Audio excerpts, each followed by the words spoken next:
നല്ല തിണ്ണയുള്ള ബേക്കറി കട. ഞാൻ എൻ്റെ കയ്യിലുണ്ടായിരുന്ന ബാഗ് ഊരി അവിടോട്ട് വെച്ചിട്ട് ഞാൻ ആ കടത്തിണ്ണയിൽ ഇരുന്നു കുറച്ച് നേരം. എന്നിട്ട് ഞാൻ എൻ്റെ ഫോണിൽ ഇങ്ങനെ നോക്കിയിരിക്കുക. ഞാൻ നോക്കുമ്പം അടുത്ത് വേറെ ആരുമില്ല, കുറേ പട്ടികൾ മാത്രം ഇങ്ങനെ ഓടി നടക്കുന്നുണ്ടാണ്. കുറച്ച് നേരം ഞാൻ അവിടെ ഇരുന്ന് നോക്കുമ്പം ഒരു വൃദ്ധനായ മനുഷ്യനും അദ്ദേഹത്തിൻ്റെ മകനെന്ന് തോന്നാൻ സാധ്യതയുള്ള ഒരു യുവാവും കൂടി എൻ്റെ സമീപത്ത് വന്നു. എന്നെ കണ്ട് അവർ ദയനീയമായിട്ടൊന്ന് നോക്കിയിട്ട് എൻ്റെ ഓപ്പോസിറ്റുള്ള ഒരു പടിയേൽ റോഡ് സൈഡിൽ അവരിയ്ക്കുക, എന്നെ നോക്കിയിരിക്കുക.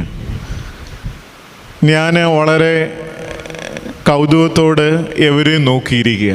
ഞാൻ റോഡിലേക്ക് നോക്കിയിരിക്കുന്നു, റോഡിൻ്റെ സൈഡിൽ നിന്ന് അവരെന്നെ നോക്കിയിരിക്കുക. കുറച്ചു നേരം